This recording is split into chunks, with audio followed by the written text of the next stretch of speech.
Bagian 1. Panggilan telepon itu. Saat Bima Aditya sedang mandi, ponselnya berdering. Aku duduk di tepi tempat tidur, masih memegang hadiah ulang tahun pernikahan ketiga yang baru saja ia berikan. Di dalam kotak beledu itu ada sebuah kalung berlian. Cahayanya berkilauan di bawah lampu, persis seperti citra pernikahan kami di mata orang lain. Terhormat, mahal, tanpa celah. Layar ponsel menyala. Nama yang tertera adalah Rina, asisten presidir Bima. Aku tidak punya kebiasaan memeriksa ponsel suamiku. 3 tahun menikah, aku tidak pernah membuka riwayat pesannya atau menguntit keberadaannya. Teman-temanku bilang aku terlalu santai. Kukatakan, bukan santai. Aku hanya tidak mau mengubah pernikahan menjadi sebuah drama detektif. Tapi malam itu, getaran ponselnya terasa begitu mendesak. Aku mengulurkan tangan, berniat membalikannya agar layarnya tidak menyala, tetapi ujung jariku tidak sengaja menyentuh tombol jawab. Tepat saat aku hendak bersuara, dari seberang telepon terdengar suara manja seorang wanita dengan nada sengau, "Pak Bima, pinggangku masih pegal hari ini." Aku membeku seketika. Detik berikutnya, suara air dari kamar mandi berhenti sejenak. Bima mungkin menerima panggilan itu melalui jam tangan pintarnya. Ia merendahkan suaranya, dengan nada lembut yang sudah sangat lama tidak kudengar. "Semalam kamu pasti lelah sekali." Wanita di seberang telepon, Rina, hanya mendesah pelan. Bima tertawa rendah. "Siapa suruh kamu sok kuat terus? Sudahlah, lain kali aku akan lebih pelan." Aku duduk di tepi tempat tidur, perlahan menutup kotak kalung di tanganku. Suara air di kamar mandi kembali terdengar, tetapi aku bisa mendengar sesuatu di dalam hatiku hancur berkeping-keping. Selama lebih dari setengah tahun terakhir, Bima berulang kali menolakku. Akhir-akhir ini kantor benar-benar sibuk. Besok pagi sekali ada rapat. Hari ini aku lelah, lain kali saja ya. Dari yang awalnya merasa sedih, aku mulai meragukan diriku sendiri. Aku bahkan diam-diam membeli baju tidur baru, mengganti parfum, dan bertanya-tanya apakah 3 tahun pernikahan telah membuatku membosankan. Ternyata bukan dia yang tidak punya gairah. Gairahnya hanya tidak disisakan untukku. Beberapa hari kemudian, aku meletakkan surat gugatan cerai di hadapan Bima. Ia tampak terkejut. "Apa maksudmu, Sire?" Ia seolah mendengar lelucon yang konyol. "Saraswati Putri, ada apa lagi denganmu? Aku pulang tepat waktu setiap hari, semua gajiku kuberikan padamu, sesibuk apapun di kantor aku tidak pernah menginap di luar, hadiah ulang tahun, apa lagi yang membuatmu tidak puas?"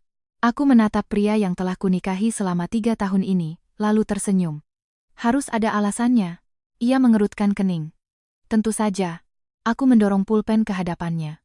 Mungkin karena sudah terbiasa makan sayuran segar, aku benar-benar tidak bisa menerima timun busuk.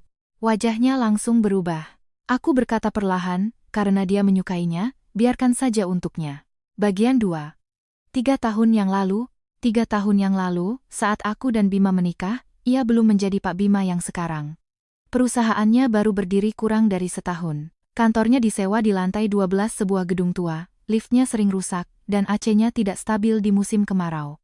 Setiap hari ia mengenakan kemeja yang disetrika rapi untuk bertemu investor, tetapi saat pulang malam, kerahnya selalu basah oleh keringat. Sebelum menikah, aku adalah salah satu pendiri sebuah merek furnitur kelas atas bernama Kayu, Ruang. Kami membuat furnitur orisinal dan desain interior custom. Bersama rekanku, Dian, aku membangunnya dari sebuah studio kecil selama 5 tahun hingga akhirnya memiliki pelanggan tetap dan reputasi yang baik. Sebelum menikah, Bima bertanya padaku, "Saras, perusahaanku sedang dalam masa tersulit. Maukah kamu menemaniku berjuang bersama?" Saat itu, matanya penuh ambisi dan ketulusan. Aku mencintainya. Jadi, aku mundur dari manajemen lini depan Kayu, Ruang, hanya mempertahankan sebagian kecil saham dan posisi di dewan direksi, lalu mencurahkan lebih banyak energi untuk keluarga dan kariernya. Ketika arus kas perusahaannya macet, aku menjual apartemen peninggalan masa lajangku dan memberikan lebih dari 3 miliar untuk membantunya. Ketika ia kesulitan mencari klien, aku memperkenalkan koneksiku yang kubangun selama di bisnis furnitur mewah. Beberapa grup properti besar dan distributor sistem smart home adalah klien pertama yang kuantar untuk ia temui. Pernah suatu kali negosiasi pendanaan gagal. Ia duduk di dalam mobil selama 2 jam penuh tanpa bicara. Aku membeli 2 cangkir kopi dari Indomaret, duduk di kursi penumpang, dan berkata, "Bima, hanya karena satu investor tidak melihat potensimu, bukan berarti kamu tidak berharga." Aku melihatnya. Matanya langsung memerah. Kemudian, perusahaannya akhirnya mendapatkan pesanan besar pertama dari klien. Ia memelukku di kantor pada pukul 3 dini hari dan berkata, "Saras, tunggu sampai perusahaan ini berhasil melewati masa sulit, aku pasti akan memberimu kehidupan yang terbaik." Saat itu, aku percaya padanya. Kemudian, perusahaannya benar-benar berhasil. Bima pun menjadi semakin sibuk. Aku pikir, itulah harga yang harus dibayar untuk kehidupan yang terbaik. Bagian 3, dia mulai berkata lelah. Tahun pertama pernikahan, kami masih seperti pasangan yang sedang pacaran. Sesibuk apapun, saat pulang, ia akan memelukku dari belakang dan bertanya bagaimana hariku. Selama akhir pekan, jika tidak ada perjalanan dinas, ia pasti menemaniku mengunjungi pameran, melihat material furnitur, atau mencoba restoran baru. Tahun kedua, perusahaannya mulai stabil. Ia mulai sering lembur. Awalnya 2 atau 3 kali seminggu, kemudian hampir setiap hari pulang setelah pukul 10 malam. Bukannya aku tidak pernah mengeluh, tetapi aku tahu betapa sulitnya membangun usaha dan perusahaan sedang dalam tahap ekspansi. Setiap kali aku hendak bicara, ia akan memelukku dan berkata, "Tunggu sebentar lagi, Saras. Tunggu sampai putaran pendanaan ini selesai." Yang benar-benar membuatku merasa ada yang tidak beres, adalah kehidupan intim kami yang tiba-tiba berkurang drastis. Awalnya sebulan sekali, lalu 2 bulan sekali, dan kemudian selama setengah tahun penuh ia tidak menyentuhku. Ketika aku berinisiatif mendekat, ia akan mencium keningku dengan suara lelah. Akhir-akhir ini kantor benar-benar sibuk. Aku mengenakan baju tidur baru dan duduk di tepi tempat tidur. Ia melirik sekilas dan tersenyum, cantik, lalu berbalik membuka laptopnya. Aku memeluknya dari belakang. Ia memegang tanganku dan melepaskannya dengan lembut. "Besok pagi sekali harus bertemu investor, jangan ganggu ya." Aku bahkan sempat berpikir apakah aku sudah tidak menarik lagi. Suatu malam, aku berdiri di depan cermin kamar mandi dan memandangi diriku sendiri. Usia 32 tahun, kulitku masih bagus, bentuk tubuhku juga tidak berubah. Tetapi, wanita di cermin itu memiliki sorot mata yang lelah. Seolah sudah terlalu lama menjaga lentera yang tidak lagi menyala untuknya. Aku bertanya pada Bima, "Apa kamu sudah tidak punya perasaan padaku?" Ia tertegun sejenak, lalu memelukku. "Jangan berpikir yang tidak-tidak, aku hanya terlalu lelah. Beberapa tahun ke depan sebelum perusahaan IPO adalah masa paling krusial, beri aku sedikit waktu lagi." Aku bersandar di dadanya, mencium aroma tembakau tipis dan parfum di kemejanya. "Parfum itu bukan milikku. Kamu ganti parfum?" tanyaku. "Mungkin menempel waktu ada jamuan makan," katanya. Aku percaya. Saat itu, aku benar-benar percaya dia hanya lelah. Bagian 4, Rina Lestari. Rina Lestari pertama kali muncul dalam hidupku pada malam ketika Bima mabuk. Ia memapah Bima masuk ke rumah. Usianya sekitar 26 tahun, rambut panjang tergerai, kemeja putih, dan celana panjang hitam.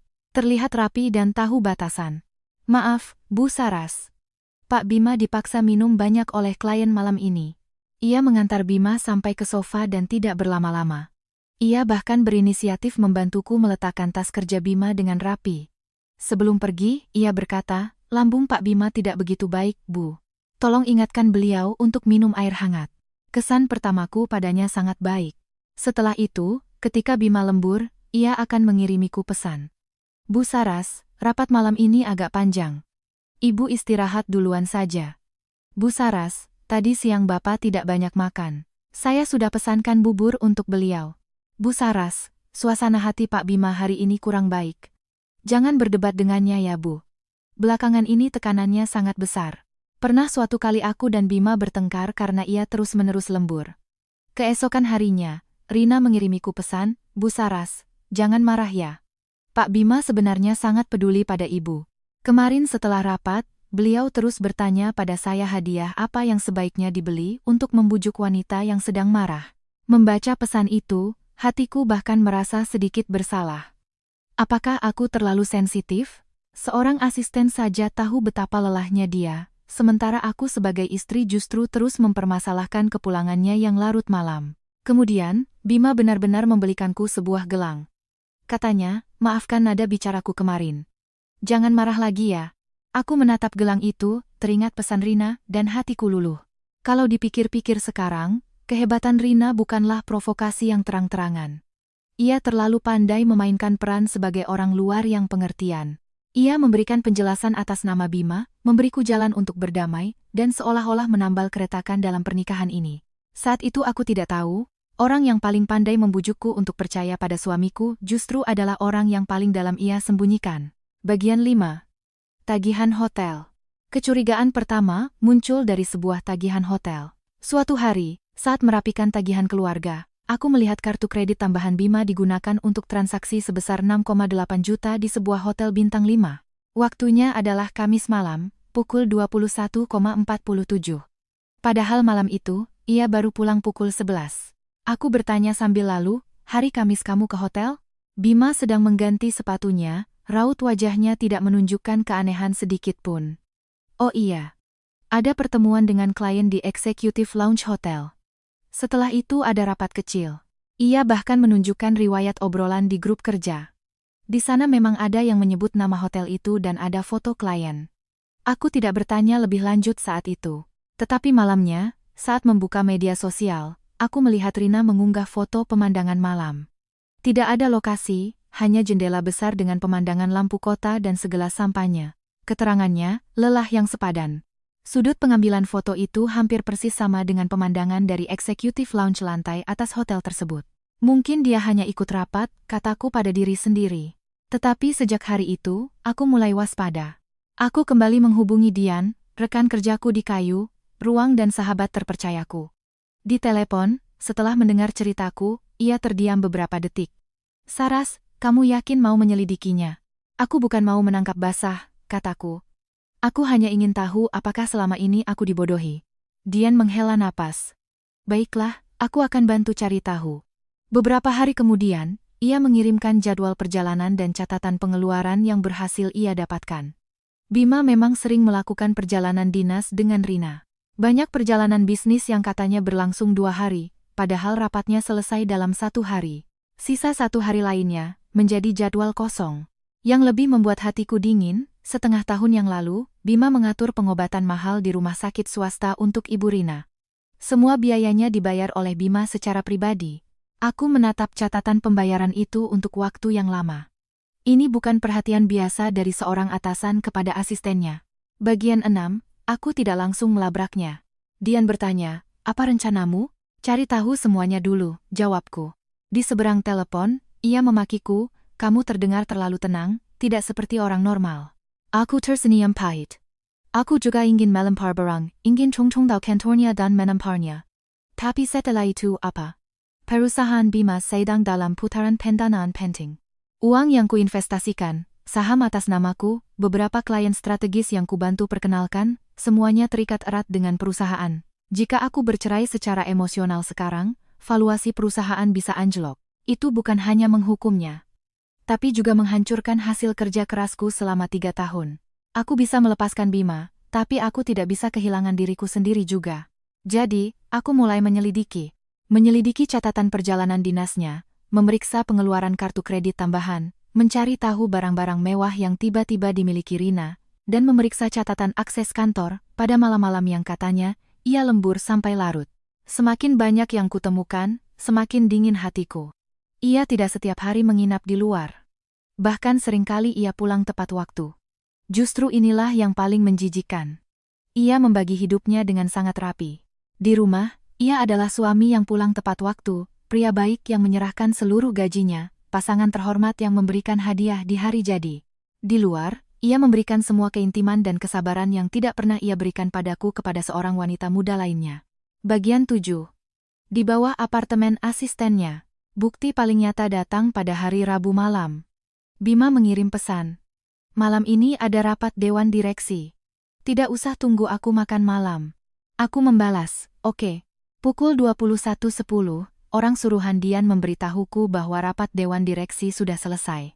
Pukul 21.40, mobil Bima berhenti di bawah gedung apartemen Rina. Foto dikirim ke ponselku saat aku sedang menyiram tanaman di ruang tamu.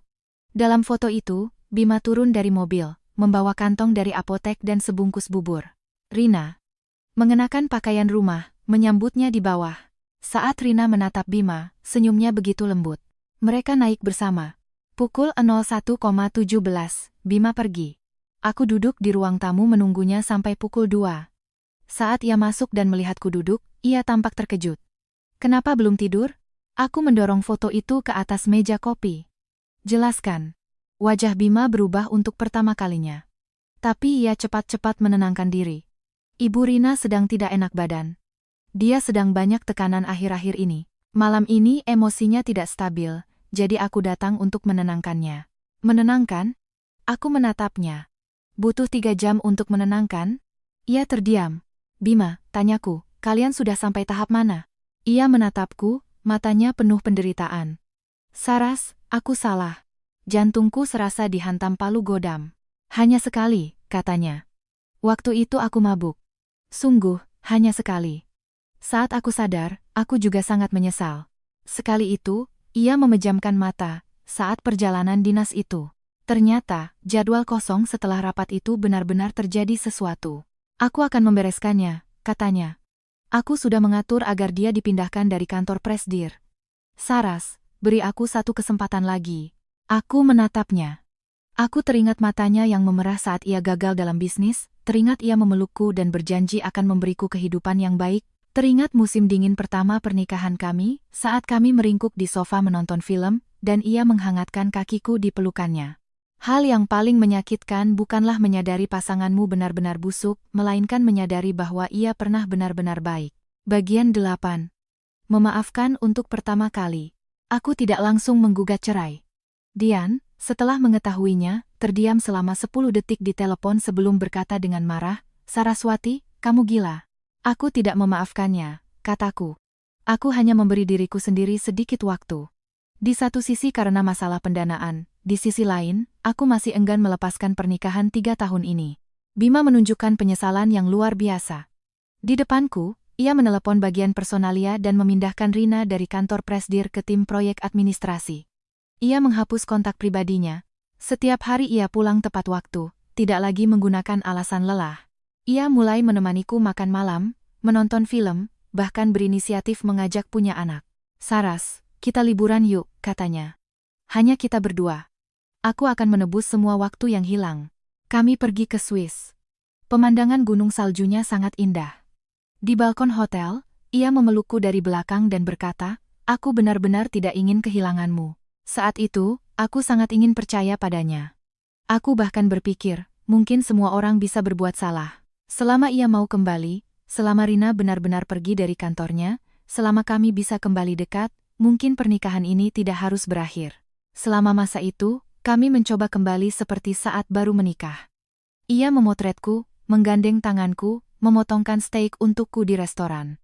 Tetapi saat larut malam, aku masih teringat foto di bawah apartemen itu. Beberapa retakan tidak terlihat di siang hari, tetapi akan bersuara sendiri di malam hari. Bagian 9. Lorong ginekologi. 2 bulan kemudian, aku menemani Dian ke rumah sakit untuk pemeriksaan. Lambung Dian sudah lama bermasalah karena sering lembur. Selesai pemeriksaan, kami melewati lorong ginekologi. Aku melihat Rina. Ia duduk di kursi panjang, memegang hasil pemeriksaan, wajahnya agak pucat. Di sampingnya berdiri sopir kantor Bima. Seketika itu juga, darahku terasa membeku.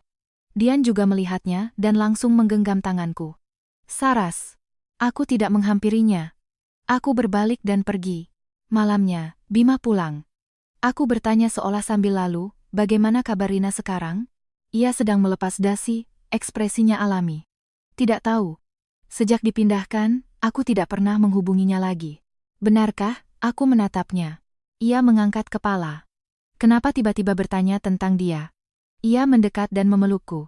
Jangan berpikir yang tidak-tidak. Sudah kubilang akan kuputuskan, ya kuputuskan. Aku bersandar di dadanya tanpa bergerak. Keesokan harinya, aku mencari tahu. Rina tidak hamil, hanya ada masalah hormon sehingga ia pergi untuk pemeriksaan. Tapi itu sudah tidak penting lagi. Yang penting adalah, Bima berbohong lagi padaku. Sopir itu diatur olehnya. Pemeriksaan di rumah sakit swasta itu juga ia yang menghubungi.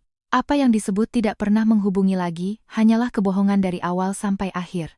Bagian 10, kamu pengertian. Ketika aku kembali menyodorkan bukti di hadapan Bima, ia tidak lagi panik seperti pertama kali. Ia mengerutkan kening setelah melihatnya.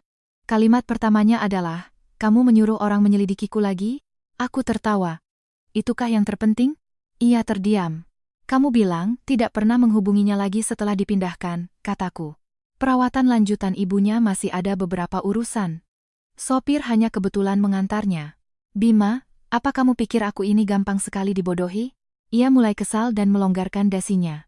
Saras, bisakah kamu tidak selalu berpikir kotor tentang segala hal?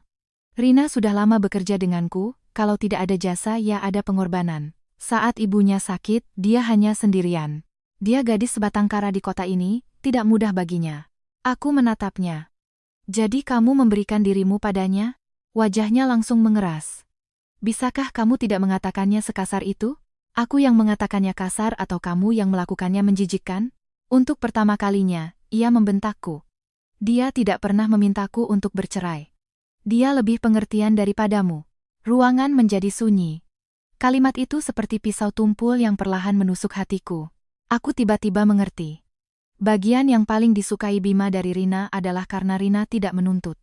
Tidak menuntut status, tidak menuntutnya untuk memilih, tidak menuntutnya untuk bertanggung jawab penuh.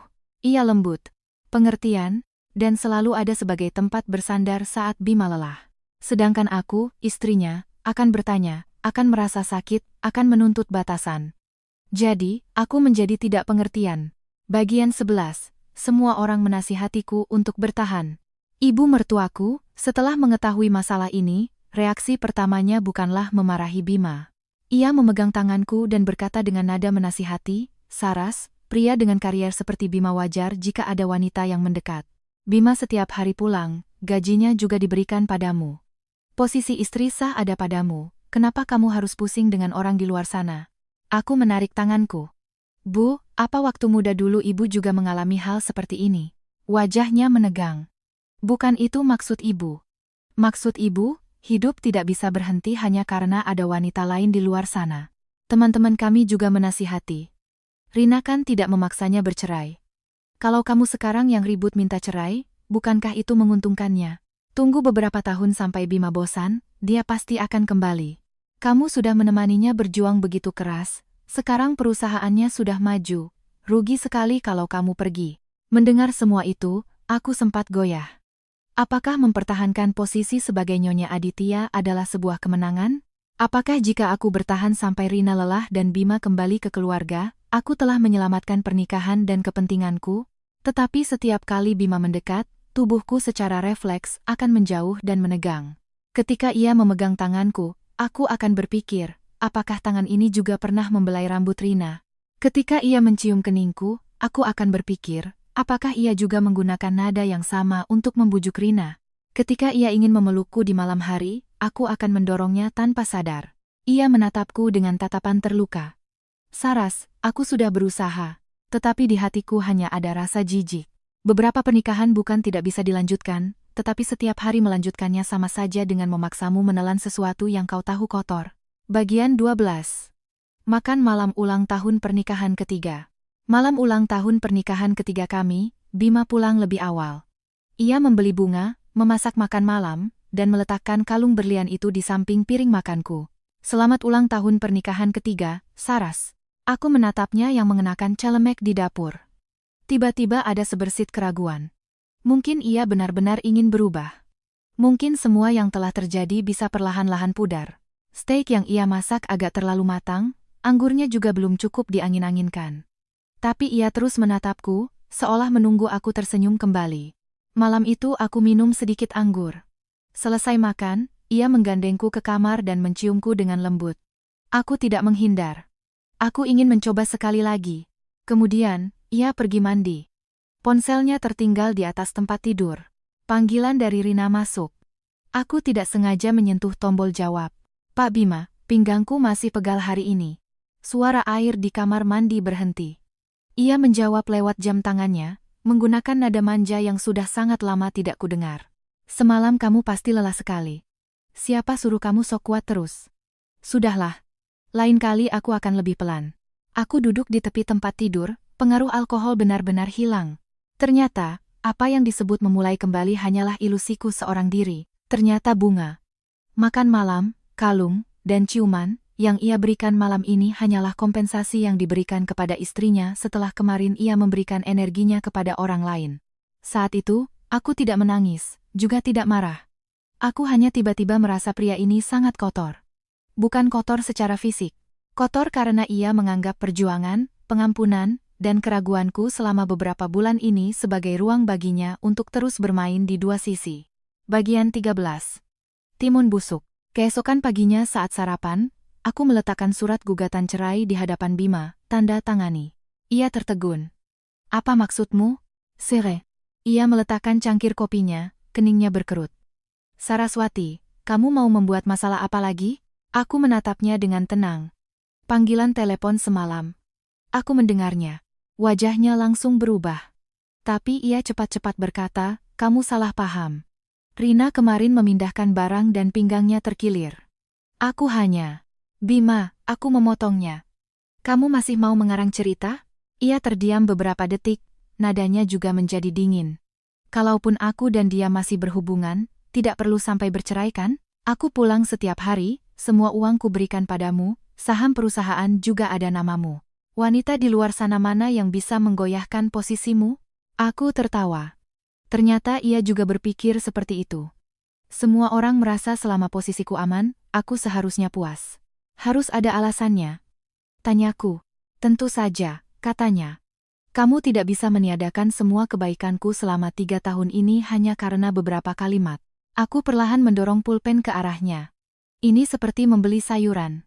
Kalau sudah terbiasa dengan yang segar, tiba-tiba menyadari timun di rumah sudah busuk, aku benar-benar tidak bisa menelannya.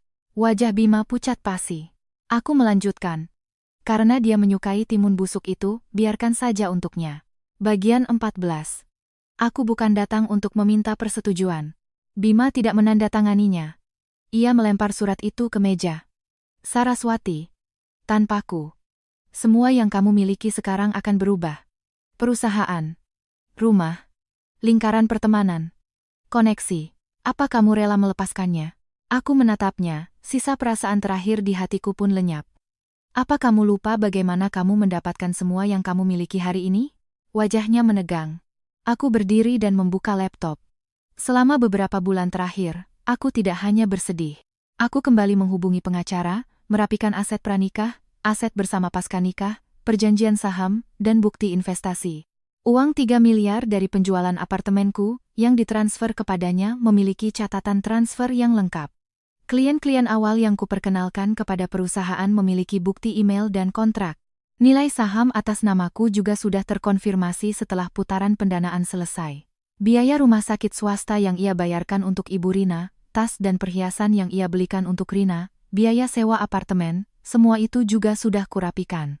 Aku mendorong folder itu ke hadapannya. Hari ini aku memberitahumu tentang perceraian, bukan datang untuk meminta persetujuanmu. Bima akhirnya sadar, aku tidak sedang membuat drama. Bagian 15. Pukulan pertama setelah pendanaan. Berita selesainya pendanaan perusahaan membuat Bima sangat bangga.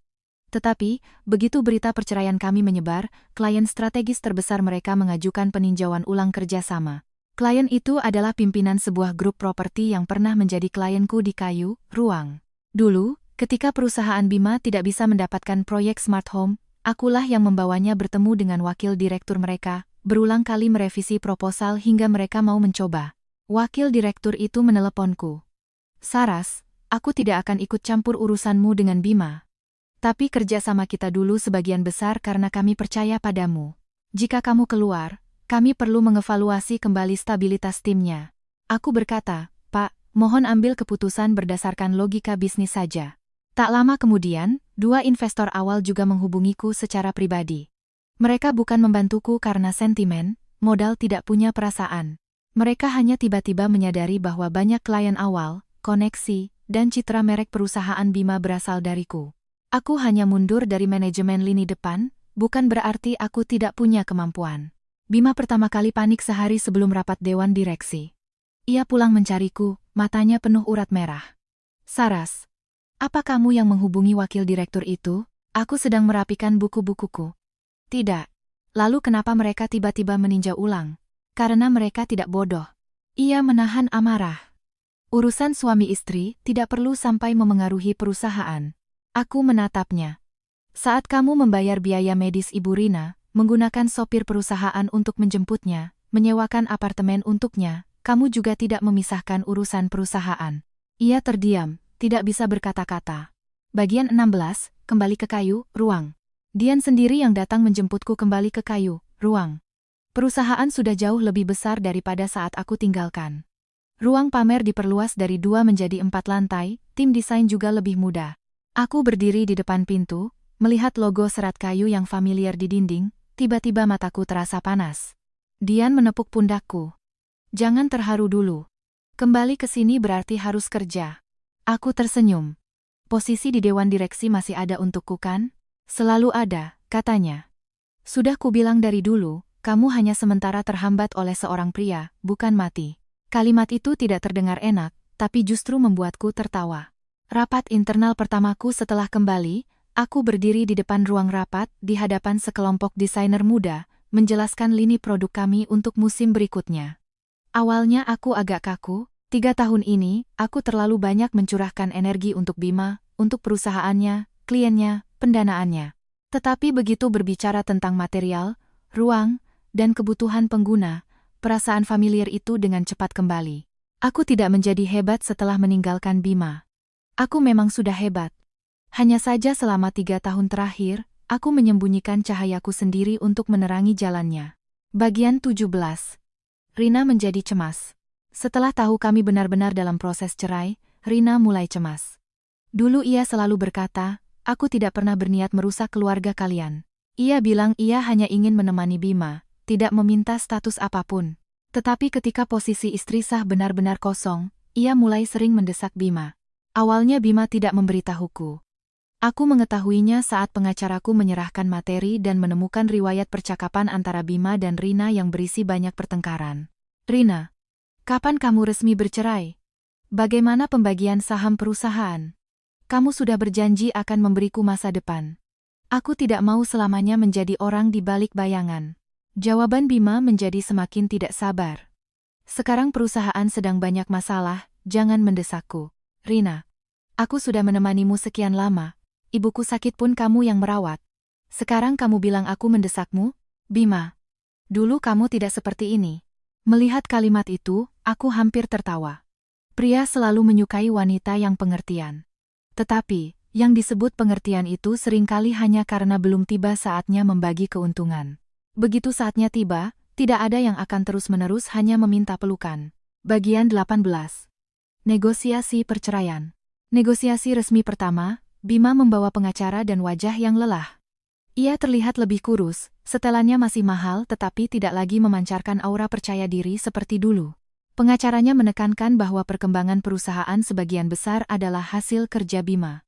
Meskipun aku memiliki saham, selama 3 tahun terakhir aku tidak terlibat dalam manajemen harian, jadi seharusnya tidak terlalu memengaruhi kendali perusahaan.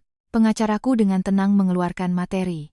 Bukti transfer penjualan apartemen pranikah ke rekening perusahaan, email perkenalan klien awal, catatan di mana Bima sendiri mengakui dalam dokumen pendanaan bahwa aku memberikan dukungan sumber daya strategis, perjanjian saham atas namaku, dan juga beberapa pembayaran tidak wajar yang ia lakukan untuk Rina selama pernikahan.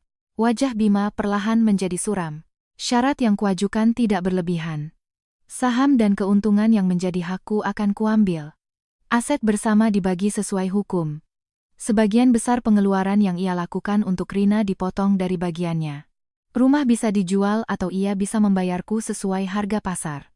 Aku tidak serakah. Justru karena itulah, ia semakin menderita. Ia bertanya dengan suara rendah, Saras, apa kamu benar-benar tidak peduli dengan perasaan kita yang dulu? Aku pernah peduli, kataku. Ia mengangkat kepala. Aku melanjutkan. Saat kamu pertama kali mengakui kesalahanmu, aku peduli. Kamu bilang hanya sekali, aku percaya. Kamu bilang akan membereskannya, aku juga memberimu kesempatan. Wajahnya pucat. Kamu sendiri yang menghabiskan sisa perasaan itu. Bagian 19. Telepon dari ibu mertua. Ibu mertuaku menelepon lagi. Kali ini ia tidak lagi menasihatiku untuk mempertahankan posisi istri sah. Suaranya terdengar sangat lelah. Saras, kondisi Bima beberapa hari ini sangat buruk. Ibu ingin aku menenangkannya, kataku. Di seberang telepon, ia terdiam. Setelah beberapa saat, ia menghela napas. Dulu ibu salah bicara. Posisi istri sah, semua pria begitu, itu semua omong kosong. Aku tidak menyangka ia akan meminta maaf. Ia berkata, waktu muda dulu, ibu juga pernah menahan perlakuan ayahmu. Waktu itu semua orang menasihatiku, yang penting dia pulang ke rumah. Akhirnya hidup memang berjalan terus, tapi duri di dalam hati tidak pernah hilang. Seharusnya ibu tidak menggunakan cara pikir lama ibu untuk menasihatimu. Aku memegang ponsel tanpa bicara. Ia berkata dengan suara rendah, kalau kamu benar-benar tidak bisa melanjutkan, pergilah. Jangan seperti ibu, seumur hidup setiap kali teringat hal-hal itu rasanya jijik. Setelah menutup telepon, aku duduk di dekat jendela untuk waktu yang lama. Aku tidak membenci ibu mertuaku. Ia hanyalah wanita dari generasinya yang diajari untuk bersabar. Tapi aku tidak ingin menjadi sepertinya. Bagian 20, acara peluncuran. Setengah tahun kemudian, Kayu, Ruang meluncurkan koleksi baru dengan tema, Kembali ke Ruangan Sendiri. Ini adalah lini produk pertama yang kupimpin setelah kembali. Acara peluncurannya sangat besar. Saat lampu menyorot, aku berdiri di atas panggung dan melihat audiens yang penuh dengan media, klien, desainer, dan investor. Dian di belakang panggung memberiku isyarat semangat. Aku memegang mikrofon, berbicara tentang ruang, tentang hunian perempuan, tentang bagaimana seseorang bisa mempertahankan ruangnya sendiri dalam sebuah hubungan. Tidak ada yang tahu dari mana tema ini berasal. Di akhir, aku berkata, rumah yang baik seharusnya tidak membuat siapapun mengecilkan dirinya untuk melengkapi orang lain. Desain interior begitu, hubungan juga begitu, tepuk tangan membahana. Di tengah tepuk tangan itu, aku melihat Bima. Ia berdiri di barisan paling belakang, mengenakan setelan gelap, wajahnya sangat pucat. Ia menatapku dengan sorot mata, yang penuh penyesalan yang terlambat. Aku tahu apa yang ia pikirkan. Ia akhirnya sadar, wanita yang selama 3 tahun ini menunggunya makan malam di rumah, membantunya mengurus klien, dan cemas demi pendanaannya, tidak pernah hanya bisa berputar di sekelilingnya. Aku hanya sementara merendahkan diriku, bukan berarti aku memang rendah. Bagian 21, tempat parkir. Selesai acara, Bima mencegatku di tempat parkir. Saras. Aku berhenti. Matanya memerah, suaranya serak. Apa kita benar-benar tidak punya kemungkinan lagi? Aku menatapnya tanpa langsung menjawab. Ia berkata, aku sudah putus dengan Rina. Dia kemudian meminta terlalu banyak hal. Baru aku sadar, dia sama sekali tidak sepertimu. Aku tersenyum sedikit. Tentu saja tidak sama. Matanya berbinar penuh harap. Dia mengenalmu saat kamu sudah punya segalanya, kataku. Wajahnya perlahan memucat. Aku mengenalmu saat kamu bahkan tidak bisa membayar sewa kantor. Ia benar-benar tidak bisa berkata apa-apa. Aku melanjutkan. Bima, kamu sekarang merasa dia materialistis karena dia mulai menuntut hasil. Tapi bukankah dulu kamu menyukainya karena dia tidak menuntut apa-apa? Bibirnya bergerak-gerak. Waktu itu aku bodoh. Bukan bodoh, kataku. Itu serakah. Matanya memerah. Saras, aku benar-benar menyesal. Aku menatap pria yang pernah kucintai ini. Ia tidak selamanya buruk, ia juga tidak busuk sejak awal. Tapi beberapa hal yang sudah busuk tidak bisa terus-menerus dimasukkan ke mulut hanya karena dulu ia pernah segar. Aku membuka pintu mobil. Sebelum masuk, aku menatapnya untuk terakhir kali. Yang kamu hilangkan bukan hanya seorang istri. Kamu kehilangan orang yang menemanimu dari nol sampai hari ini, tapi kamu sendiri yang membuangnya. Pintu mobil tertutup. Sopir menyalakan mobil. Di kaca spion, Bima berdiri terpaku di tempatnya, semakin lama semakin jauh. Aku tidak menoleh ke belakang. Bagian 22. Penutup. Hari saat urusan perceraian selesai, cuacanya sangat baik. Aku keluar dari kantor catatan sipil tanpa menangis, atau berfoto sebagai kenang-kenangan. Dian datang menjemputku dengan mobil. Di kursi penumpang ada sebuket bunga matahari. Merayakan kelahiran barumu, katanya. Aku masuk ke mobil. Klise, tapi berguna. Aku tersenyum. Kemudian, aku dengar perusahaan Bima, meskipun berhasil melewati krisis pendanaan, kehilangan beberapa klien kunci sehingga laju ekspansinya melambat. Ia dan Rina benar-benar putus. Rina pindah kerja ke perusahaan lain. Saat berita-berita itu sampai ke telingaku, aku sudah tidak terlalu peduli. Aku sibuk dengan peluncuran produk baru, sibuk membangun kembali tim, sibuk merapikan kembali ruangan yang pernah kutinggalkan. Suatu malam, aku kembali ke apartemenku, memasak semangkuk mie instan dengan tomat yang sangat sederhana. Di luar hujan, di dalam rumah sangat sunyi.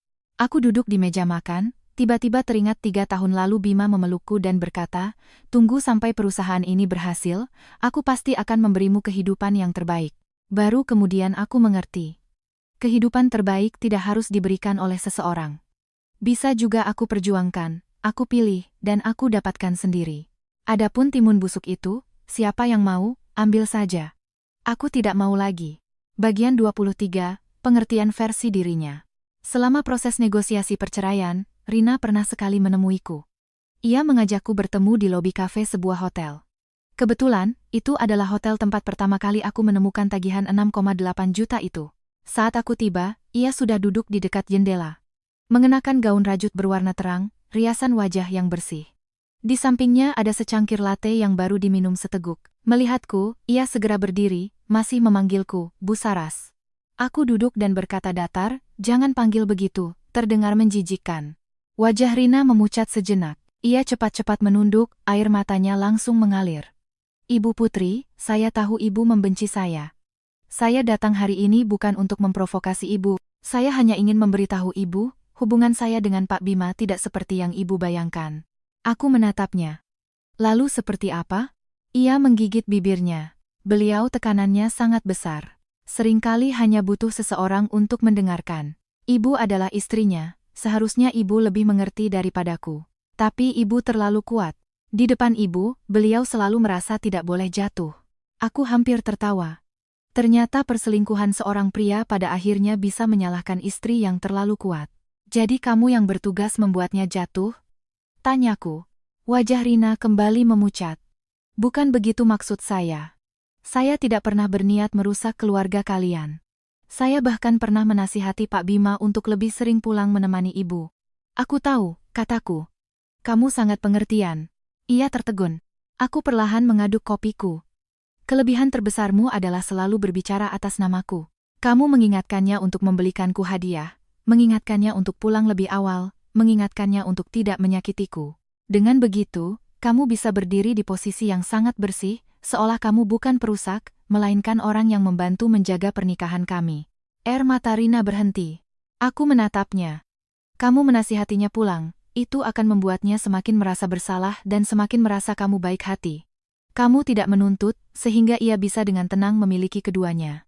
Rina, kamu bukan tidak ingin merusak keluarga. Kamu hanya lebih pintar, tahu bahwa pria paling menyukai pengkhianatan tanpa tekanan. Jemarinya mencengkeram cangkir dengan erat. Ibu Putri, perkataan ibu terlalu menyakitkan. Menyakitkan? Aku tertawa. Dibandingkan kamu menelepon suamiku saat ia mandi dan berkata pinggangmu pegal, ini sudah sangat sopan. Rina akhirnya tidak bisa berpura-pura lagi. Ia mengangkat kepala, matanya untuk pertama kali menunjukkan kebencian. Ibu pikir ibu menang?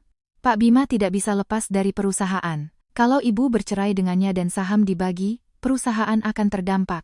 Nanti investor dan klien akan menyalahkan ibu. Aku mengangguk. Jadi, hari ini kamu datang untuk menasihatiku atas namanya, atau untuk mencari tahu situasinya demi dirimu sendiri? Ia tidak menjawab. Aku mengambil tasku. Sampaikan pada Bima, aku tidak akan membiarkan perusahaan hancur. Di sana juga ada uang dan kerja kerasku. Tapi aku juga tidak akan terus tidur di samping timun busuk demi perusahaan. Saat keluar dari hotel, aku tiba-tiba merasa lucu.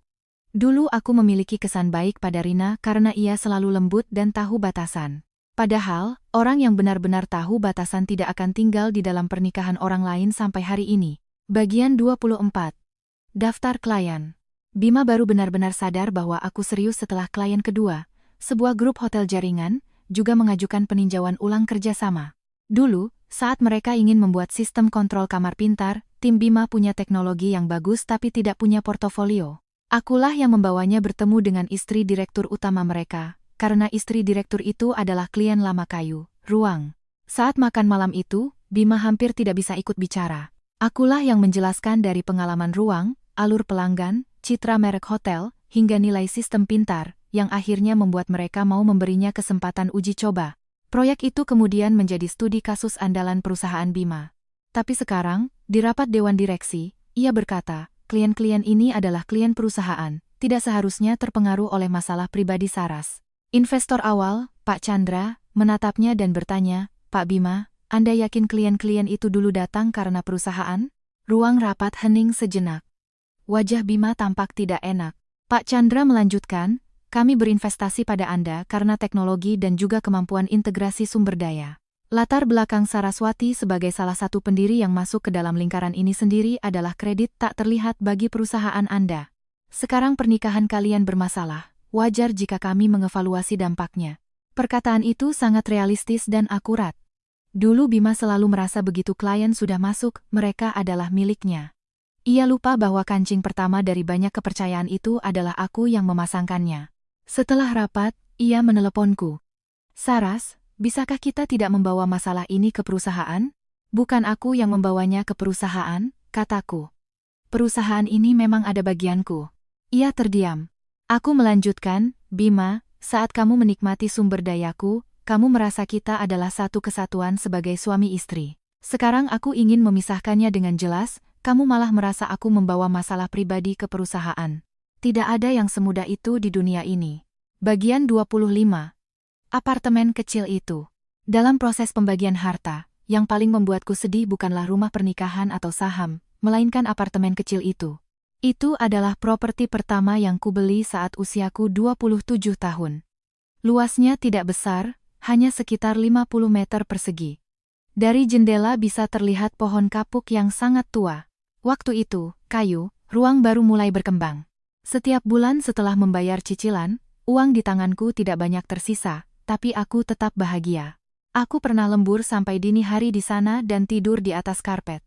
Pernah juga makan steamboat dengan Dian dan kuahnya muncrat ke dinding putih, meninggalkan noda minyak yang tidak bisa dihapus. Kemudian, saat perusahaan Bima mengalami krisis arus kas, aku menjualnya dan memasukkan uangnya ke rekening perusahaan. Hari saat menandatangani surat jual beli, aku masih menghibur diri sendiri, rumah hilang bisa dibeli lagi. Kalau perusahaan Bima mati, dia akan menyesal seumur hidup. Waktu itu ia memelukku dan berkata, Saras, seumur hidupku aku tidak akan pernah melupakan ini.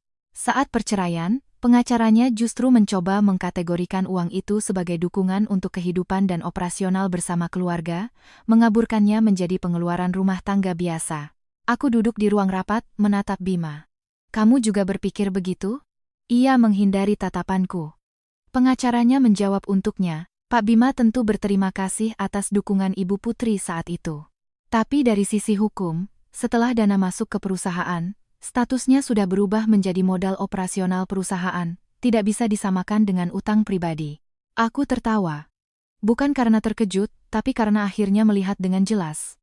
Seseorang yang berkata tidak akan pernah lupa bukan berarti ia akan benar-benar mengingatnya saat pembagian keuntungan. Pengacaraku menyerahkan dokumen tambahan.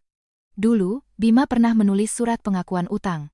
Waktu itu, untuk membuatku tenang, ia menulis di atas kertas, Saya, Bima Aditya, dengan ini mengakui telah menerima dana hasil penjualan properti pranikah Saraswati Putri, sebesar 3,26 miliar untuk keperluan jangka pendek perusahaan. Dana ini bersifat investasi pribadi Saraswati Putri, dan kepemilikan hak akan dikonfirmasi lebih lanjut setelah perusahaan stabil. Tanda tangan, tanggal, dan cap jempol semua ada. Wajah Bima akhirnya memucat. Aku menatapnya, kamu lupa, aku tidak. Bagian 26, dia mulai kehilangan kendali. Bima dulu sangat pandai menjaga citra. Di luar ia selalu ramah, bahkan dalam negosiasi yang sulit pun ia bisa berbicara dengan senyuman. Tapi setelah perceraian masuk ke tahap pembagian aset yang nyata, ia mulai kehilangan kendali. Ia mengirimiku pesan panjang. Saras, aku akui aku salah. Tapi kamu tidak bisa mengubah semua perasaan kita selama 3 tahun menjadi hitung-hitungan. Aku membalas, bukan aku yang mengubah perasaan menjadi hitung-hitungan. Kamu yang membuat perasaan dan hitung-hitungan menjadi kotor. Keesokan harinya, ia mengirim pesan lagi. Aku hanya melakukan kesalahan yang biasa dilakukan pria. Aku membalas, kalau begitu carilah wanita yang bisa menerima pria seperti itu. Hari ketiga, ia berkata, Rina sudah pergi dariku. Apa kamu puas sekarang? Membaca kalimat itu, aku merasa konyol. Seolah-olah pernikahan ini menjadi ajang menang kalah antara aku, dia, dan Rina. Padahal aku sudah lama tidak ingin menang dari Rina. Aku hanya ingin pergi dari Bima. Hari keempat, ia mabuk. Ia berdiri di bawah apartemenku sampai dini hari. Saat satpam meneleponku, aku sedang bersiap tidur. Ibu Putri, di bawah ada Bapak Bima, katanya suami ibu. Mantan suami, kataku. Satpam terdiam sejenak. Kalau begitu, perlu kami minta beliau pergi?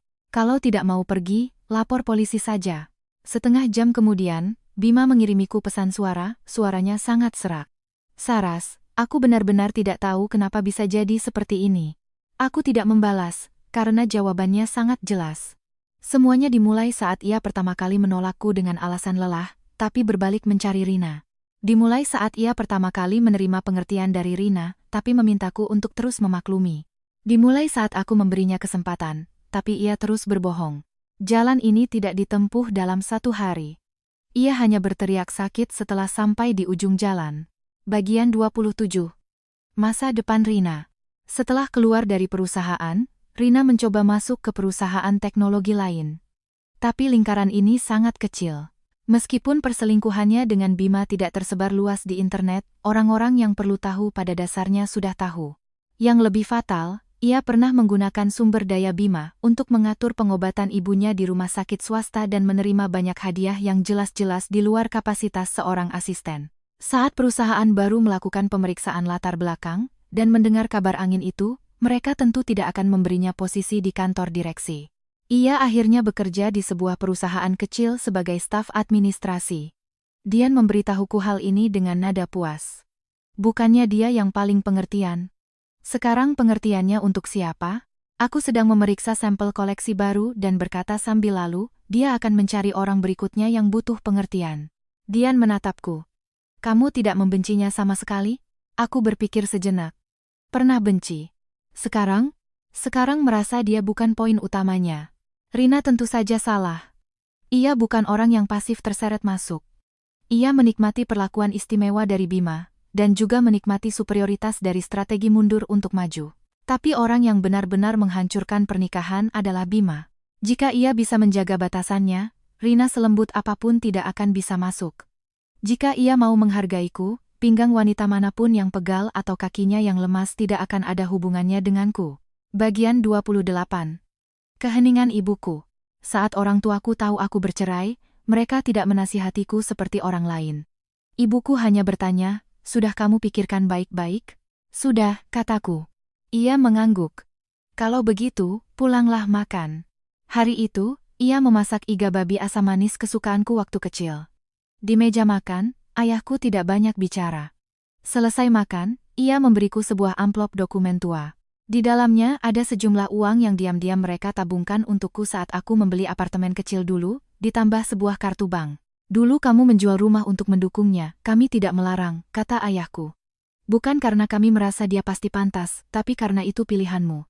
Sekarang kamu meninggalkannya, itu juga pilihanmu." Ibuku di sampingnya berkata, "Uangnya tidak banyak, pegang dulu. Kamu tidak butuh itu satu hal, kami memberi itu hal lain."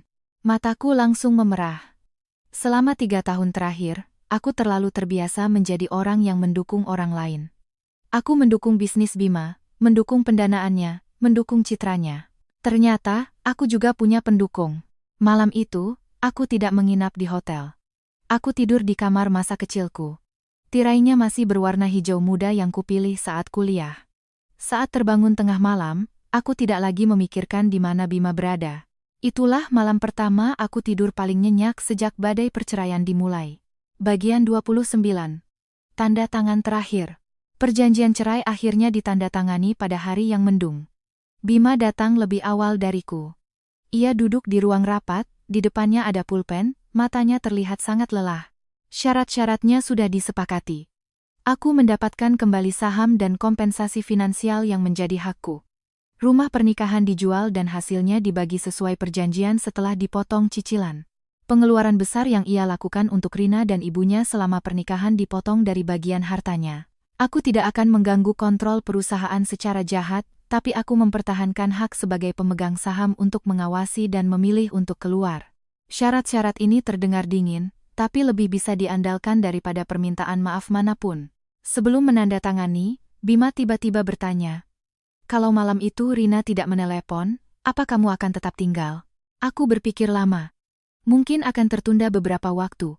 Matanya memerah, tapi cepat atau lambat pasti akan pergi. "Kenapa?" "Karena kamu sudah membuatku jijik." Kalimat itu sangat menusuk. Wajahnya sepucat kertas. Tapi aku tidak menariknya kembali. Beberapa kebenaran memang tidak enak didengar. Ia terdiam lama, akhirnya menandatangani namanya. Saat 3 kata Bima Aditya tertulis di atas kertas, hatiku tidak merasakan kelegaan yang kubayangkan. Hanya ada perasaan lega setelah kelelahan yang panjang. Bagian 30, kembali pada diri sendiri. Setelah bercerai, aku pindah ke sebuah apartemen baru. Tidak terlalu besar, tapi pencahayaannya sangat baik. Aku meminta desainer muda dari kayu, ruang untuk membantuku menata interiornya. Ia bertanya gaya apa yang kuinginkan. Aku berkata, tidak perlu mempertimbangkan apakah pria akan suka atau tidak. Ia tertegun sejenak, lalu tersenyum. Kalau begitu kita tata sesuai kesukaan ibu saja. Di ruang tamu ada sofa tunggal berwarna krem. Ruang kerja dibuat rak sampel setinggi dinding. Kamar tidur tidak menggunakan tempat tidur ukuran king, melainkan tempat tidur besar yang menurutku nyaman. Hari pindahan, Dian datang membantu bersama tim. Ia berdiri di tengah ruang tamu dan berkata, "Saraswati, ini baru terlihat seperti rumahmu. Dulu tidak mirip?" Tanyaku. "Rumah pernikahanmu dengan Bima dulu terlalu mirip ruang pamer," katanya. "Cantik sih, tapi di mana-mana terasa seperti untuk melayani citra bisnisnya. Kayu-kayu tua, karpet buatan tangan, dan vas bunga aneh yang kamu suka, tidak ada satupun." Aku melihat sekeliling, tiba-tiba tersenyum. Ternyata aku bukan hanya menyerahkan posisiku dalam pernikahan. Aku bahkan pernah menyerahkan seleraku sendiri. Sekarang, aku mengambilnya kembali sedikit demi sedikit. Bagian 31, kerjasama baru. Setelah peluncuran koleksi baru kayu, ruang, wakil direktur grup properti itu secara proaktif mengajakku bicara kerjasama. Kali ini bukan untuk memperkenalkan Bima, tapi untukku sendiri. Wakil direktur itu ingin membuat solusi gabungan antara desain interior custom dan smart home untuk proyek hunian mewah. Dulu aku pernah mengerjakan proyek serupa, tapi bagian sistem pintarnya diserahkan kepada perusahaan Bima. Kali ini, wakil direktur bertanya, "Masih mempertimbangkan bekerja sama dengan mereka?" "Sesuai prosedur tender saja," kataku. Wakil direktur tersenyum. "Perusahaan harus dipisahkan dari urusan pribadi." Aku juga tersenyum. Karena sudah pernah rugi. Saat tender, perusahaan Bima juga ikut. Ia tidak datang sendiri, melainkan mengutus wakil direkturnya. Proposal mereka secara teknis masih unggul, tapi harganya lebih tinggi dan respons purna jualnya tampak kurang stabil karena restrukturisasi perusahaan belakangan ini. Pemenangnya akhirnya adalah tim lain yang lebih matang. Seseorang bertanya padaku secara pribadi, "Bu Saras, apa ibu sengaja tidak menggunakan perusahaan mantan suami?" "Bukan," kataku. "Lalu kenapa?" "Karena kali ini mereka tidak cocok. Pekerjaan adalah pekerjaan. Aku tidak akan memberinya kesempatan karena perasaan lama. Juga tidak akan sengaja menjatuhkannya karena dendam." Inilah perbedaan terbesar antara aku dan Bima. Dulu ia membiarkan Rina tetap di sisinya. Berulang kali mengatakan itu hanya pekerjaan. Padahal ia sama sekali tidak memisahkan pekerjaan dari perasaan pribadinya. Bagian 32. Email terakhir dari Rina. Rina terakhir kali muncul dalam hidupku melalui sebuah email. Entah dari mana ia mendapatkan alamat email kerjaku. Ia menulis surat yang sangat panjang. Ia bilang, setelah meninggalkan Bima, ia baru sadar bahwa apa yang ia anggap sebagai cinta yang mendalam ternyata hanyalah ilusi. Ia bilang Bima tidak pernah benar-benar menjanjikan apapun, tapi seolah-olah mengisyaratkan segalanya. Ia bilang ia juga telah mengorbankan masa mudanya dan tidak rela, pada akhirnya tidak mendapatkan apa-apa. Di akhir email, ia menulis, "Ibu Putri, dulu saya merasa ibu punya segalanya, jadi saya mengambil sedikit tidak apa-apa. Baru kemudian saya tahu, banyak hal yang ibu miliki juga hasil perjuangan ibu sendiri. Saya minta maaf." Aku membacanya tanpa membalas. Dian bertanya, "Tidak kamu maki-maki?" "Tidak perlu," kataku. "Kamu sekarang sabar sekali," katanya. Aku menggeleng. "Bukan sabar. Aku hanya tidak ingin lagi terlibat dalam emosi mereka. Penyesalan Rina, penyesalan Bima, semua itu tidak ada hubungannya lagi denganku. Aku bukan lagi istri, saingan, atau hakim dalam cerita mereka. Aku hanyalah Saraswati Putri." Bagian 33. Pesan ulang tahun. Pada hari ulang tahun Bima yang ke-35, ia pernah mengirimiku sebuah pesan. "Hari ini ada acara makan-makan di kantor. Mereka memesan restoran yang dulu kamu pilihkan untuk." Tiba-tiba aku teringat ulang tahun pertamaku, kamu membuatkanku semangkuk mie panjang umur. Saat aku melihat pesan itu, aku sedang berada di luar kota mengunjungi pabrik. Udara di sana penuh dengan aroma kayu dan cat. Para pekerja sedang menyesuaikan sekumpulan papan meja baru. Tanganku kotor oleh serbuk kayu, layar ponselku ternoda minyak. Aku tidak membalas. Tentu saja aku ingat mie panjang umur itu. Tahun pertama Bima merintis usaha, ia sibuk sampai lupa hari ulang tahunnya. Aku memasak mie untuknya di panci listrik kecil di kantor, telurnya bahkan gosong. Ia memakannya dengan lahap dan berkata setiap tahun ingin makan itu. Kemudian, pesta ulang tahunnya semakin megah, restorannya semakin mahal, kuenya semakin indah, dan orang-orang yang mengelilinginya mengucapkan selamat ulang tahun semakin banyak. Ia mungkin lupa. Mie itu berharga bukan karena enak, tapi karena saat itu, kami benar-benar hanya punya satu sama lain. Tapi orang tidak bisa terus memaafkan semua hal yang memuakkan hanya dengan mengenang semangkuk mie. Bagian 34. Ruanganku sendiri. Pada hari ulang tahun perceraianku yang pertama, yang juga merupakan ulang tahun kembalinya aku ke kayu, ruang. Dian bersikeras mengadakan perayaan. Apa yang dirayakan dari perceraian? Tanyaku. Siapa bilang merayakan perceraian? Merayakan setahun kamu kembali bekerja, katanya. Malam itu, tim mengadakan pesta kecil di ruang pamer. Tidak ada media, tidak ada klien, hanya rekan kerja dan teman-teman. Desainer muda memberiku sebuah kartu yang digambar tangan. Di atasnya ada gambar seorang wanita membuka pintu, dan di dalam ruangan penuh dengan cahaya. Kartu itu bertuliskan, "Selamat datang kembali di ruanganmu sendiri, Bu Saras." Aku menatapnya lama, mataku terasa panas. Dian mengangkat gelas. "Saraswati, semoga kamu dijauhkan dari timun busuk selamanya." Semua orang tertawa terbahak-bahak. Aku juga tertawa. Tertawa sampai tiba-tiba merasa kalimat yang dulu penuh amarah dan kejijikan itu sekarang sudah menjadi lelucon yang ringan. Bagus sekali. Ketika sebuah penderitaan bisa kamu jadikan bahan tertawaan, itu artinya ia tidak lagi menguasaimu. Bagian 35, mantan ibu mertua. Tahun kedua setelah bercerai, aku bertemu dengan Ibu Bima di rumah sakit. Ia terlihat jauh lebih tua dari sebelumnya. Tidak ada yang menemaninya, sedang mengantre di loket pembayaran. Aku ragu sejenak, tapi akhirnya menghampirinya. "Tante."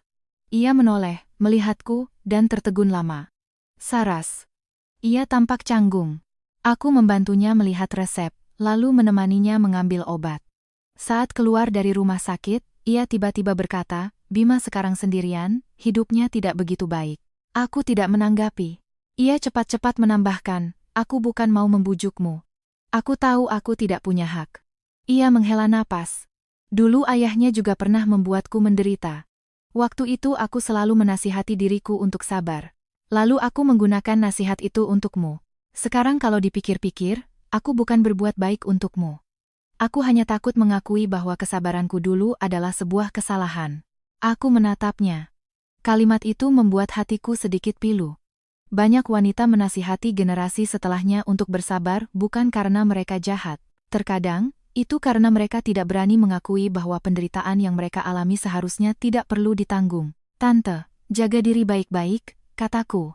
Ia mengangguk, matanya memerah. "Saras, semoga kamu bahagia." "Pasti," kataku. Bagian 36, surat terakhir.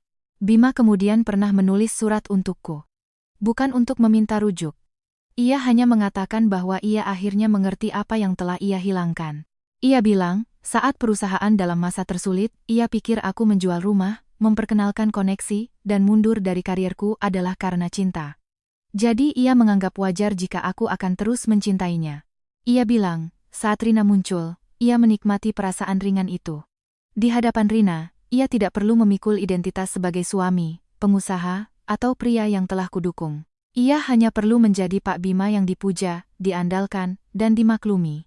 Ia bilang, bagian paling hina dari dirinya saat itu adalah ia sadar betul bahwa perasaan ringan itu dibangun di atas pengkhianatannya padaku, tapi ia tetap tidak rela melepaskannya.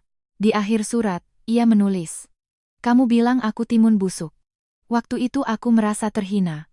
Sekarang aku baru tahu. Kamu bukan sedang memakiku. Kamu hanya akhirnya berhenti memaksa dirimu untuk menelanku." Aku membaca surat itu, lalu memasukkannya ke mesin penghancur kertas. Bukan karena benci. Tidak perlu disimpan. Kesadaran beberapa orang hanya cocok untuk disimpan dalam kehidupan mereka sendiri. Bagian 37, nama baru. Pertemuan terakhirku dengan Bima adalah di sebuah forum industri. Ia sebagai perwakilan perusahaan teknologi, aku sebagai salah satu pendiri merek furnitur yang menjadi panelis. Kami bertemu di belakang panggung. Ia terlihat lebih tenang daripada saat bercerai. "Saras, Lama tidak bertemu. Lama tidak bertemu. Ia tersenyum pahit. Kamu sekarang baik-baik saja. Aku juga sedang belajar untuk hidup dengan baik, katanya. Aku mengangguk. Itu bagus. Tidak ada dendam, tidak ada tarik ulur, tidak ada drama yang berlebihan. Moderator datang memanggilku naik ke panggung. Saat aku bersiap pergi, ia tiba-tiba berkata, Saraswati, terima kasih sudah menemaniku melewati masa-masa tersulit. Aku berhenti sejenak. Tidak perlu berterima kasih. Waktu itu aku bersedia. Matanya memerah. Kemudian aku tidak bersedia lagi, itu juga nyata. Selamat malam. Aku berjalan menuju panggung. Saat lampu menyorot, aku mendengar moderator memperkenalkan, selamat datang, salah satu pendiri kayu, ruang, Ibu Saraswati Putri. Tepuk tangan terdengar. Aku berdiri di bawah sorotan cahaya, tiba-tiba merasa sangat mantap. Namaku akhirnya tidak lagi melekat di belakang nama siapapun. Bagian 38, penutup yang sebenarnya. Seseorang bertanya padaku, apa perubahan terbesar setelah bercerai? Aku berpikir sejenak. Bukan karier yang kembali, bukan uang yang kembali, bukan juga akhirnya tidak perlu lagi menebak-nebak apakah seorang pria mencintaiku atau tidak. Perubahan terbesar adalah, aku tidak lagi menjadikan apakah aku masih dipilih oleh seorang pria sebagai bukti nilaiku. Saat Bima tidak menyentuhku, aku meragukan diriku sendiri. Saat ia menyentuh orang lain, aku merasa jijik pada diriku sendiri. Saat semua orang menasihatiku untuk mempertahankan posisiku, aku juga hampir meyakinkan diriku bahwa menang dari seorang asisten adalah sebuah kemenangan. Tapi pada akhirnya aku baru mengerti. Yang seharusnya ku menangkan kembali bukanlah Bima, melainkan diriku sendiri. Malam itu, saat aku mendengar ia berkata, semalam kamu pasti lelah sekali, lain kali aku akan lebih pelan, kalimat itu tentu saja menyakitkan. Tapi untungnya ada kalimat itu. Kalimat itu seperti pisau yang memotong sisa-sisa penipuan diriku. Sejak saat itu, aku tidak perlu lagi setiap hari berbaring di sampingnya dan menebak-nebak apakah ia terlalu lelah. Tidak perlu lagi memaksa diriku berpura-pura masih bisa menelan seseorang yang sudah busuk. Hari-hari yang segar begitu banyak. Kenapa aku harus bertahan dengan sebatang timun busuk? Bagian 39. Dia mulai menuntut masa depan. Keretakan hubungan Bima dan Rina yang sesungguhnya terjadi sekitar waktu penandatanganan perjanjian cerai kami. Saat itu, Bima harus menghadapi keraguan investor, bekerja sama dengan pengacara untuk mengurus aset, sekaligus menenangkan gejolak internal perusahaan. Rina, sebaliknya, tidak lagi pengertian seperti dulu. Frekuensi pesannya semakin tinggi. Kenapa kamu tidak mengangkat teleponku hari ini? Bukankah kamu bilang akan membereskannya? Saraswati sudah tidak mau denganmu. Kenapa kamu masih ragu-ragu? Ibuku bertanya tentang masa depan kita, aku harus jawab apa? Riwayat percakapan ini kemudian menjadi bagian dari proses pembagian harta, karena di dalamnya tercampur banyak bukti transfer uang, sewa rumah, dan pembayaran biaya medis yang dilakukan Bima untuknya. Ada satu pesan yang sangat kuingat. Rina menulis, dulu aku tidak menuntut karena aku percaya di hatimu ada aku. Sekarang dia sudah mau pergi, kamu masih menyuruhku menunggu. Sebenarnya kamu menganggapku apa? Bima menjawab, dulu kamu tidak seperti ini. Saat membaca kalimat itu, aku yang sedang berada di kantor pengacara tidak tahan untuk tertawa kecil. Pengacaraku menatapku. Tidak apa-apa, kataku. Hanya merasa pria itu lucu sekali. Ia mencintai Rina karena tidak menuntut. Tapi begitu Rina mulai menuntut, ia merasa Rina telah berubah. Yang ia sukai sebenarnya bukan Rina sebagai pribadi, melainkan Rina yang kebetulan menunjukkan sikap tidak butuh tanggung jawab di saat ia tidak ingin bertanggung jawab. Bagian 40. Keretakan di perusahaan Bima. Dampak perceraian terhadap perusahaan Bima lebih kompleks dari yang ia bayangkan. Bukan karena aku sengaja balas dendam, tetapi karena di masa lalu ia terlalu bergantung pada narasi keluarga yang stabil dan pasangan yang berjuang bersama dari nol. Saat putaran pendanaan awal, ia berulang kali menyebut namaku. Ia bilang di belakangnya ada seorang istri yang mengerti merek, ruang, dan pengalaman pelanggan. Ia bilang, aku rela mundur sementara dari manajemen lini depan untuk mendukungnya. Ia bilang perusahaan ini bukan hanya keberaniannya seorang diri, melainkan masa depan yang kami percayai bersama. Kata-kata itu dulu terdengar sangat menyentuh. Tapi ketika pernikahan hancur dan orang ketiganya adalah asisten pribadinya, semua itu berbalik menjadi bumerang yang menghantamnya. Dewan direksi bukan pengadilan moral, tapi mereka akan khawatir tentang stabilitas, kemampuan mengambil keputusan, dan tata kelola pendiri. Seorang pendiri yang mencampur-adukan asisten pribadinya ke dalam hubungan pribadi, lalu menggunakan sopir dan sumber daya perusahaan untuk menangani urusan keluarganya, sulit untuk membuat investor percaya sepenuhnya. Pak Chandra bertanya padaku secara pribadi, "Saras, jika kamu bersedia, kami bisa mendorong perusahaan untuk membangun struktur tata kelola yang lebih teratur. Kamu, sebagai pemegang saham dan kontributor sumber daya awal, bisa masuk ke dalam Dewan Penasihat." Aku berpikir semalaman, dan akhirnya setuju. Bukan untuk mengawasi Bima, tetapi karena aku tidak ingin investasiku di masa lalu hancur oleh kehidupan pribadinya. Ketika Bima tahu, wajahnya tampak sangat tidak senang. "Kamu tidak percaya padaku?" "Benar," kataku. Ia terdiam. Aku melanjutkan dengan tenang, "Dalam pernikahan, kamu sudah membuktikan bahwa pengendalian diri dan batasanmu tidak layak dipercaya sepenuhnya. Tata kelola perusahaan juga sama. Tidak bisa lagi hanya bergantung pada kesadaran pribadimu." Ia menatapku, matanya penuh rasa malu dan amarah yang tak terucapkan. Tapi kali ini, ia tidak punya hak untuk membantah. Bagian 41. Proyek kayu, ruang. Proyek besar pertama yang kutangani setelah kembali ke kayu, ruang adalah seri apartemen untuk wanita yang tinggal sendiri. Nama proyeknya Mandiri. Dian awalnya merasa namanya terlalu dingin. Aku bilang, "Sendiri bukan dingin, itu kebebasan." Tim kami melakukan banyak wawancara dengan pengguna. Ada wanita yang tinggal sendiri setelah bercerai, ada desainer berusia 30 tahun yang tidak menikah, ada ibu tunggal yang menyewa rumah baru dengan anaknya. Kebutuhan yang paling sering mereka sebutkan bukanlah kemewahan, melainkan rasa aman, nyaman, dan terkendali. Kunci pintu harus andal, tempat penyimpanan harus jelas, pencahayaan harus lembut, tempat tidur harus membuat tidur nyenyak. Dapur, meskipun hanya untuk satu orang, tidak boleh terkesan seadanya. Mendengarkan cerita hidup mereka, aku sering teringat malam-malam pertamaku di apartemen baru. Makan mie instan tomat sendirian, mematikan lampu sendirian, memutuskan bunga apa yang akan diletakkan di ruang tamu sendirian. Itu bukan kesepian. Itu adalah memiliki kembali diriku sendiri. Sehari sebelum peluncuran, aku berada di ruang pamer sampai larut malam.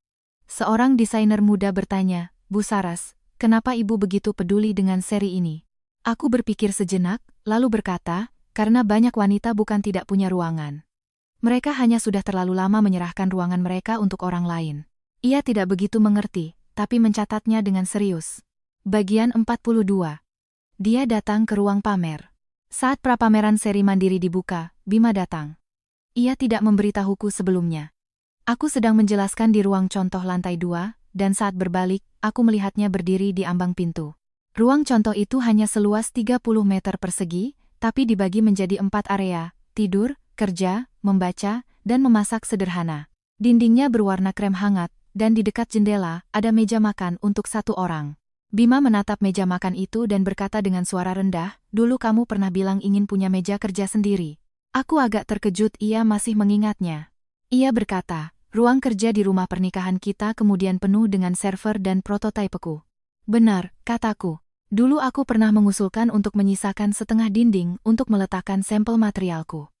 Bima bilang, "Peralatan kantor sementara tidak ada tempat, jadi pinjam dulu sebentar." Sebentar itu menjadi 3 tahun.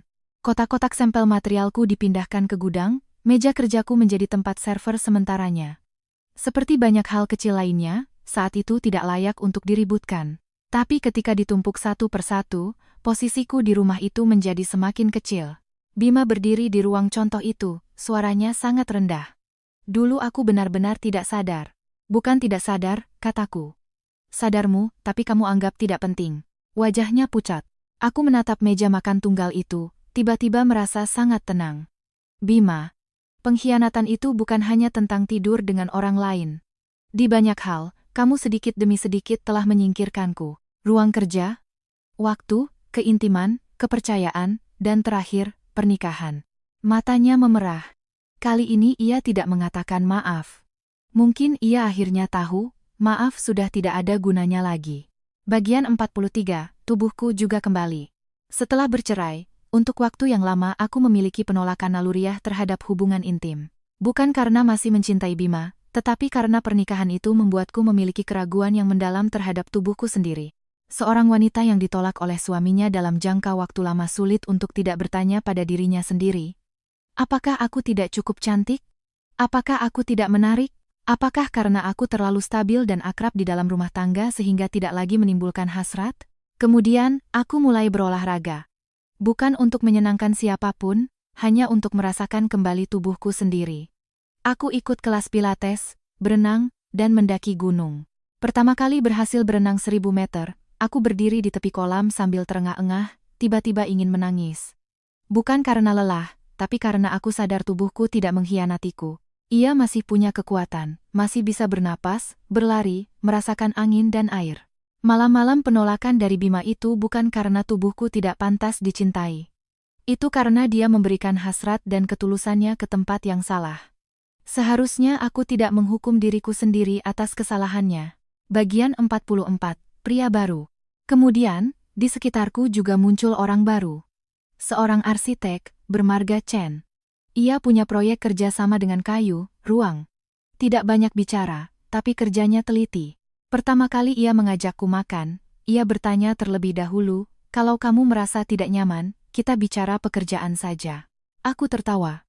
Ini ajakan makan atau rapat? Aku tidak ingin membuatmu tertekan, katanya. Akhirnya aku menerima ajakan makan itu. Suasananya sangat nyaman.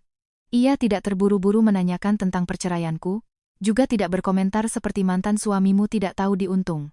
Ia hanya dengan serius mendengarkanku bicara tentang proyek, material, dan bagaimana sebuah ruangan bisa membuat orang rileks. Setelah itu, ia mengantarku sampai ke bawah gedung, tidak memaksa naik, juga tidak mengatakan hal-hal yang ambigu.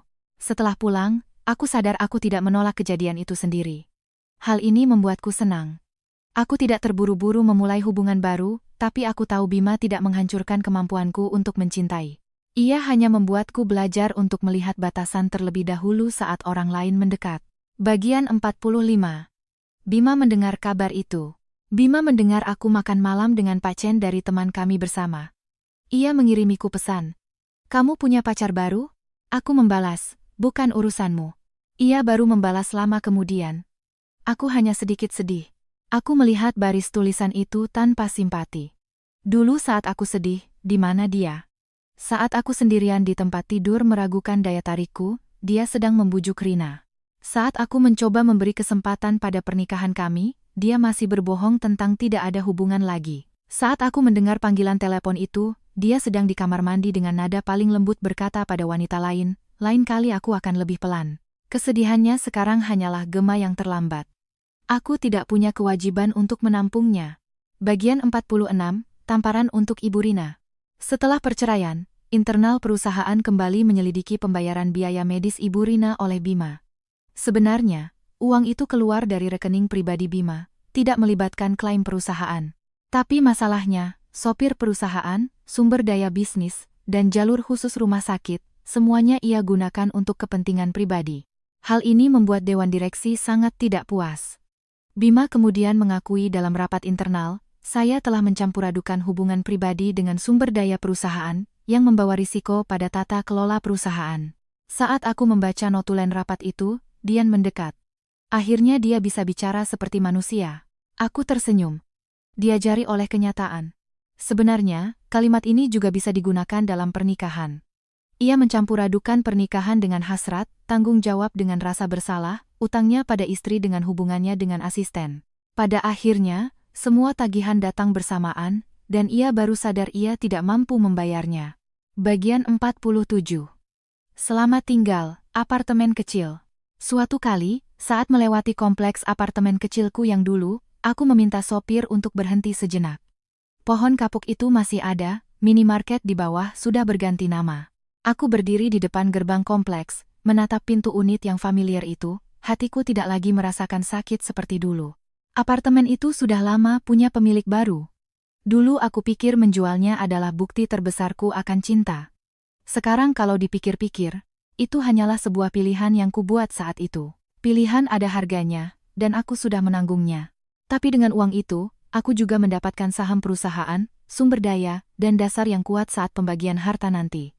Jadi, aku tidak lagi melihatnya sebagai bukti pengkhianatan. Itu juga bukti keberanianku di masa lalu. Hanya saja, di masa depan, aku tidak akan lagi menjual jalan keluarku sendiri demi siapapun tanpa menuliskan batasannya dengan jelas. Bagian 48, Ayah berkata. Ayahku kemudian tahu tentang surat pengakuan utang itu dan terdiam lama. Bagaimana kamu terpikir untuk memintanya menulis itu?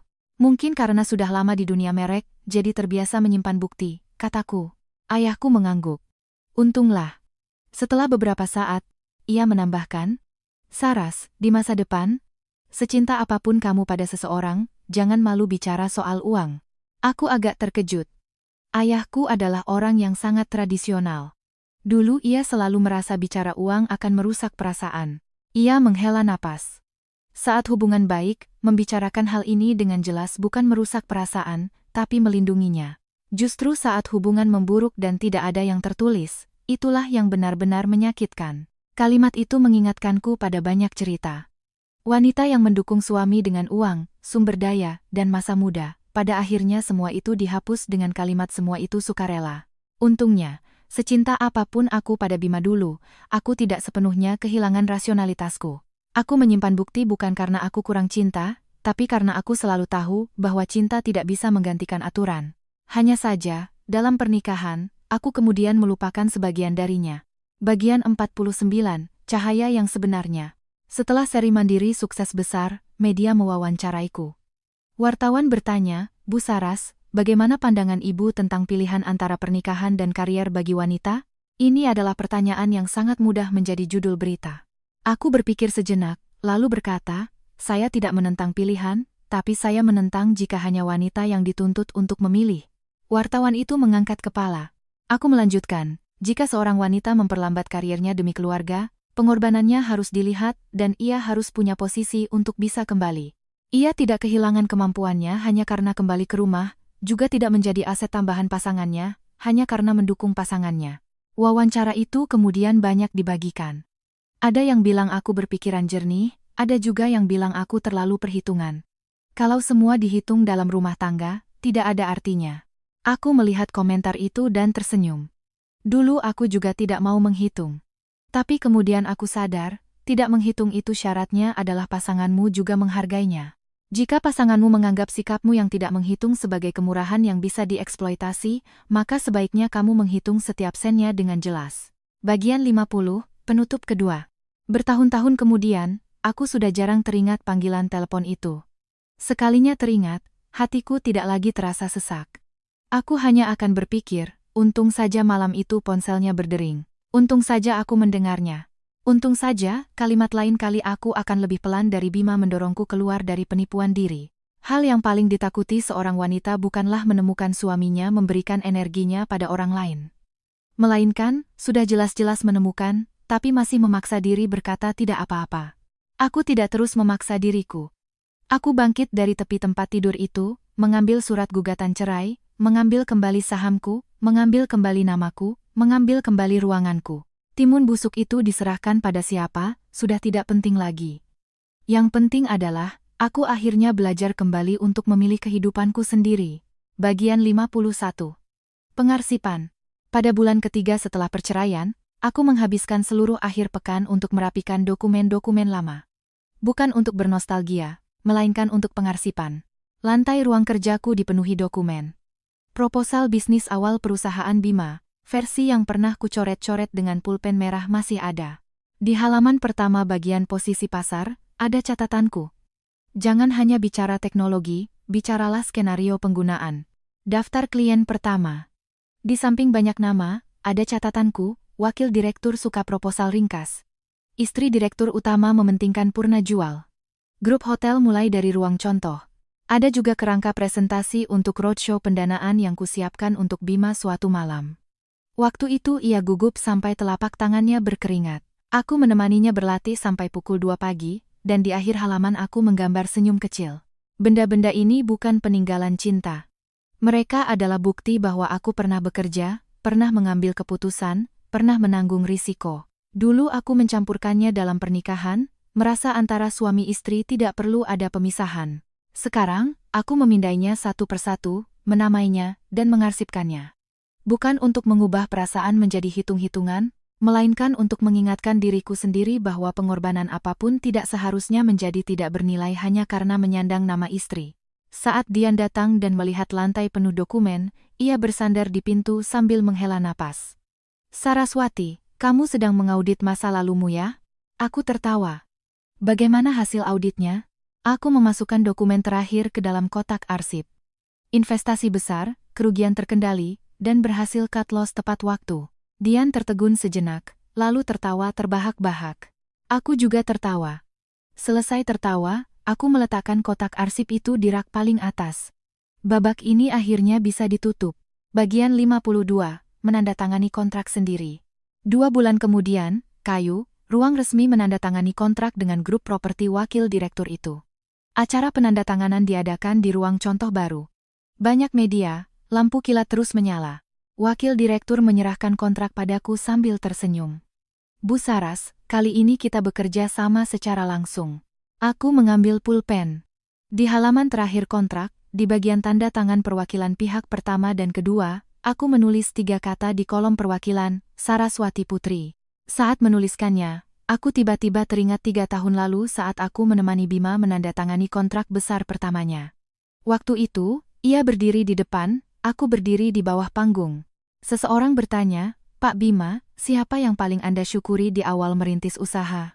Ia menatap ke arahku dan berkata, istri saya. Saat itu aku sangat terharu. Tapi sekarang aku baru mengerti. Seharusnya aku tidak hanya disyukuri sebagai Nyonya Aditya. Proposal itu aku yang merevisinya, klien itu aku yang menegosiasikannya, sumber daya itu aku yang mengumpulkannya sedikit demi sedikit. Seharusnya aku berdiri di meja penandatanganan, menggunakan namaku sendiri untuk menandatangani kontrak. Saat tepuk tangan terdengar, Dian berdiri tidak jauh dariku, menatapku dengan mata berbinar. Selesai acara, seorang wartawan muda bertanya, Bu Saras, apakah menurut Ibu terlambat untuk memulai kembali? Aku tersenyum. Tidak terlambat. Kenapa? Tanyanya. Karena selama kita masih mau mengambil kembali diri kita dari posisi yang salah, itu tidak pernah terlambat. Malam itu, aku pulang ke rumah dan memasak steamboat kecil untuk diriku sendiri. Porsi 1 orang. Ada sayuran, jamur, irisan daging sapi, dan sebatang timun segar. Aku memotong timun itu menjadi irisan-irisan renyah, mencelupkannya ke dalam saus, dan memakannya. Rasanya sangat enak. Aku tiba-tiba tertawa. Ternyata, sesuatu yang segar memang tidak perlu dipaksakan. Lampu-lampu di luar jendela satu persatu menyala. Aku duduk di meja makanku sendiri. Untuk pertama kalinya, tidak menunggu siapapun pulang. Tidak ada penjelasan yang terlambat, tidak ada alasan lelah, tidak ada pengkhianatan yang perlu kumaklumi. Hanya ada sup hangat, timun yang renyah, dan malam yang akhirnya sepenuhnya menjadi milikku.